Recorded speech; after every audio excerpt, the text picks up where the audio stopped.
please explain to everyone out here what Jesus stood for, and especially the qualities of love, how to love your neighbor even if they don't agree with you. So what is your name again? Talise. Talise, that's a beautiful question. I'm glad you came up to ask it. So John 8, if I'm drawing from memory correctly, best embodies both Christ's mercy and love, but also his commitment to truth.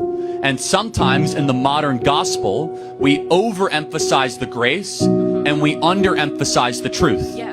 And so we are far too willing to say, hey, Jesus loves everybody, but we don't get to the second part of the conversation that says Jesus doesn't want you to live in sin. So this is, in John 8, it's best embodied, right? Almost every Christian in this audience will be able to tell you the first part of this, which is a bunch of Sadducees and Pharisees who are standing around with rocks, and they're about to stone the prostitute woman. And Jesus comes up and says, let the first among you without sin cast the first stone. And everyone starts dropping the rocks. But what comes next shows that Christ is not just grace-focused, he's simultaneously truth-focused. He goes up to the woman who had a career in selling herself for sex and said, sin no more.